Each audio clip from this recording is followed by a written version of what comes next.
Hello, my name is Andrew Cook. I'm a researcher at Rethinking Research. I'm interested in how we measure efficiency in livestock systems. We can do that in a research setting quite well, but it costs tens of thousands of pounds to do, and it can take months, if not years. And then we've got figures that are applicable to our farm. They're not necessarily applicable to your farm, which is going to be different in many ways. So what I'm interested in is what can we do using the data that you already have on your farm? And that's pretty much just the live weight data. That's one of the few things that nearly every farm is collecting. Apologies in advance that a lot of the things I'm going to be talking about, principles, are stuff that you already know, but the objective is to change a little bit how you think about those principles, and then also putting some numbers on, doing some of the calculations to give some, not necessarily advice, but some things that might work for some farms. So we're all used to this equation, your live weight per day, live weight gain per day, average daily gain. It's all the same formula, essentially. This is a measure of efficiency. It is your reward, your live weight, divided by your cost, your days. Similar to your miles per gallon in a car, the miles is your reward, the gallon of fuel that you put in is your cost because you've got to pay for that. Big issue with live weight per day, that's sort of been overlooked, is that each day of an animal's life is not equally costly. I mean, we all know that, but we don't quantify it. So, cattle consume about 2.5% of their body weight every day as dry matter. That has a cost to you as a farmer. It's your most valuable resource. You need it to feed the animals, and it determines how well they will perform and the amount you can produce from your whole farm. The digestion of that feed has environmental consequences too. Enteric fermentation of feed produces methane. So therefore, if an animal's got more weight, it requires more feed intake to maintain that weight, and that's going to produce more methane, nitrous oxide, leachates, everything like that. So looking at the chart below, finishing beef cattle up to about 2 years of age, their growth is pretty much a straight line, give or take. That means that your reward, this green part of the bar, is pretty much the same throughout the animal's whole life. However, this red part of the bar, the cost, increases continually as their live weight and the maintenance costs go up. So the ratio of your reward to cost gets worse and worse as the animal gets older.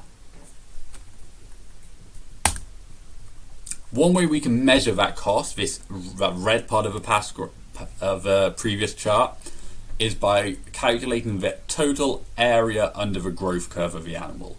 To put that simply, you take the weight on day 1, add it to the weight on day 2, add it to the weight on day 3, and you've got the total weight that the animal's had to carry and the total days it's had to carry it for. That is your cost.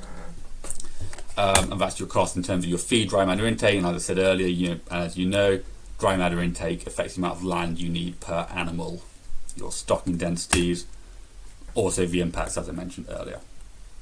Just to show you that it's not a load of bull, so I've got 90 animals here that I knew the dry matter intake for. So then I plotted that against the area under the curve, which is this cost proxy I was talking about, and you've got an incredibly strong correlation between the amount of dry matter they've consumed and the amount of weight they've had to carry over time. You're about 90, nearly 95% accurate in predicting. But you're not interested necessarily in how to calculate that. You're more interested in what it means to farmers and what you can do to reduce those costs. So to reduce your area under your curve and your costs, the first thing you do is an earlier slaughter. The second thing you can do is control the weight and gains, particularly at finishing, to change the shape of that curve, which then changes the area under it. So regarding early slaughter, I picked kind of one of our most typical average animals that we had, slaughtered at 652 kilos at 679 days of age. Over its life, it consumed about 6.2 tons of dry matter. For every 1 kilogram of dry matter, it produced about 0.1 kilograms, not grams, that's a mistake, of live weight. I asked a simple question: what if we slaughtered that animals 100 days earlier? Obviously, you slaughter earlier, your slaughter weight's going to be lower. Obviously, it's also going to be consuming less dry matter because it hasn't lived as long. But the main difference we see is that for every 1 kilogram of feed, instead of having 0.1 kilogram of live weight produced, you've got nearly 0.13 kilograms of live weight produced. Overall, that was a 21% in efficiency. By that I mean, for every kilogram of dry matter consumed, you had 21% more live weight by slaughtering it earlier. How that works is basically you're chopping off the end part of this graph where the efficiency is worse. That increases your overall efficiency. Slaughtering 100 days, probably a little rich for most of us. Sorry, 100 days earlier is a little bit rich for most of us. So I did a few other calculations. Even if you're slaughtering 10 days earlier, which for a 700-day-old animal nearly, that's pretty much nothing, right? You're getting nearly a 3% increase in the lifetime efficiency of that animal just by chopping off those 10 least efficient days. Second thing I mentioned was controlling the weight gain from start to finish. So let's say we've got these two animals, A in red, B in green, both slaughtered at the same age, at the same weight. Therefore, based on our old metric for live weight per day, those two animals were equally costly. But we know that's not the case. Animal A put on a lot of weight early, kind of tapered off towards the end. This weight that it's put on early, it has to pay for that every day going forward. Animal B has done the opposite, less weight early on, more weight towards the end of its life. So if you pick a level where the animals are the same weight, animal A has got to pay for that going all the way forward here, where when B's got to that weight, it's only paying for that weight for a few days going forward. So your overall cost is reduced. Right, so I just wanted to quickly actually go back to something I should have mentioned on the last slide. This increase in efficiency. In practical terms, that essentially means if you've got a higher dry matter conversion into live weight, for the same size field, you can have more animals if they are smaller animals that are slaughtered earlier.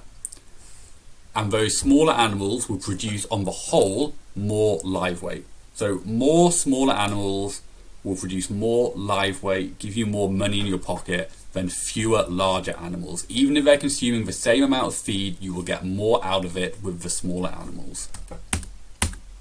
So a quick summary. As I just said, early slaughter greatly reduces the inputs and pollutants from your animals. Every day gives you more than that back in efficiency returns.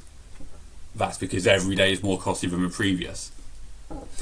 Weight has an ongoing maintenance cost, so you want to be adding that weight as late as you can to reduce the cost of those weights for every subsequent day.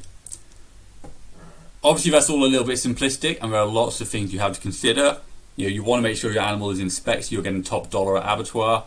You want to ensure the kill out percentage is good, so you're not sending an animal that's going to give you terrible returns. And even though these animals become less efficient over time, just because it is less efficient doesn't mean you're not profiting from it in some way still. So you've got to really consider your resources there. If you slaughter animals early to free up feed, and then that grass is just going to get wasted because you've got no animals to consume it, then that's obviously pointless. You don't want to be doing that. But if you can slaughter the animals early, replace them with new younger stock coming through that can use the forage that you freed up, then you're improving your overall efficiency and you're going to get a lot more out of your dry matter intake in terms of live weight. There are definitely more caveats, more things you've got to consider. It's going to vary farm by farm, breed by breed. But as I said, this talk isn't to tell you and recommend things that you should do. It's to look at what you already know, try to reframe it, bit of food for thought, and consider how this type of information could be deployed on your own farm, given your individual circumstances. Hopefully it's of use in some way. If not, I'm not doing my job properly. Feel free to get in touch if you've got any questions about it. Hopefully it was interesting. Thank you very much.